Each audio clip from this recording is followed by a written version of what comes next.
What are you thinking, sir?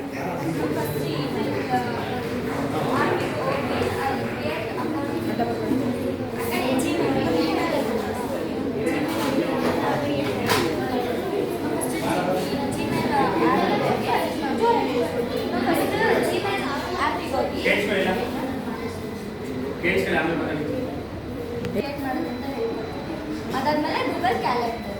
ನಮ್ಮ Gmail ಅಕೌಂಟ್ನ create ಮಾಡೋಕ್ಕೆ ಫಸ್ಟ್ ಜಿಮೇಲ್ ಆ್ಯಪಿಗೆ ಹೋಗಿ ಅಲ್ಲಿ ಕ್ರಿಯೇಟ್ ಅಕೌಂಟಿಗೆ ಹೋಗಿ ನೇಮು ಮತ್ತು ನೇಮು ಹಾಕಿ ಅದು ನೆಕ್ಸ್ಟ್ ಡೇಟ್ ಆಫ್ ಬರ್ತ್ ಮತ್ತು ನಂಬರ್ ಹಾಕಿ ನೆಕ್ಸ್ಟ್ ನಮ್ಮ ನೇಮ್ ಜೊತೆ ನಂಬರ್ ಹಾಕಿ ID ಹಾಕಿ ಸೇವ್ ಮಾಡಿ ನಮ್ಮ ಕೆಳಗಡೆನೂ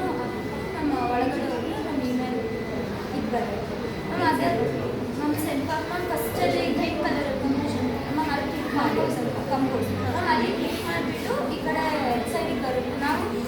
ಯಾರಿಗೆ ಕಳಿಸ್ತೀವಿ ಅಂತ ಅವ್ರ ID ಹಾಕ್ಬಿಟ್ಟು ನಮ್ಮ ಕೆಳಗಡೆ ಏನು ಸಬ್ಜೆಕ್ಟ್ ನಮ್ಮ ಇವಾಗ ಎಕ್ಸಿಬಿಷನ್ ಸೈನ್ಸ್ ಎಕ್ಸಿಬಿಷನ್ ಇದೆ ನಮ್ಮ ಅದನ್ನ ಹಾಕಿ ಸೆಂಡ್ ಮಾಡಬೇಕು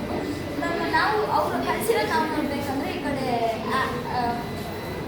ಶೋ ಮೇನ್ ಬಾಕ್ಸ್ ಅಂತ ಇರುತ್ತಲ್ಲ ನಮ್ಮ ಅದರಲ್ಲಿ ನಾವು ಬೇರೆ ಕಳಿಸಿರೋದನ್ನ ನಾವು ನೋಡ್ಬೋದು. ನೆಕ್ಸ್ಟ್ ಗೂಗಲ್ ಕ್ಯಾಲೆಂಡರ್ ನಮ್ಮ ಗೂಗಲ್ ಕ್ಯಾಲೆಂಡರಿಗೆ ಹೋಗಿ ನಮ್ಮ ಏನಾದ್ರು ಇವಾಗ ಮರ್ತಿದ್ದೀವಿ ಅಂದರೆ ನಮ್ಮ ಸ್ಕೂಲ್ ಯೂಸ್ಫುಲ್ ಆಗುತ್ತೆ ನಮ್ಮ ಸ್ಟ್ರೆಸ್ ಅಂತ ಇರುತ್ತಲ್ಲ ಅಲ್ಲಿಗೆ ಹೋಗಿ ಅಲ್ಲಿ ನಾವು ನೆಕ್ಸ್ಟ್ ಇವಾಗ ನಮ್ಮ ಸೈನ್ಸ್ ಎಕ್ಸಿಬಿಷನ್ ಇರುತ್ತೆ ನಮ್ಮ ಎಲ್ಲ ನಮಗೆ ಇವಾಗ ವರ್ಕೌಟ್ ಇರುತ್ತೆ ಎಕ್ಸಿಬಿಷನ್ನ ಮರ್ತಿರ್ತೀವಿ ಅಲ್ಲಿ ಹೋಗ್ಬಿಟ್ಟು ಆ ಡೇಟನ್ನು ಇದನ್ನು ಮಾಡಿ ನಮ್ಮ ಏನೇನಿದೆ ಅಂತ ಎಲ್ಲ ಫುಲ್ ಸೆಟ್ ಮಾಡ್ಕೊಂಡಿದ್ರೆ ನಮ್ಮ ಅದು ಅಲಾರಾಮ್ ಬರುತ್ತೆ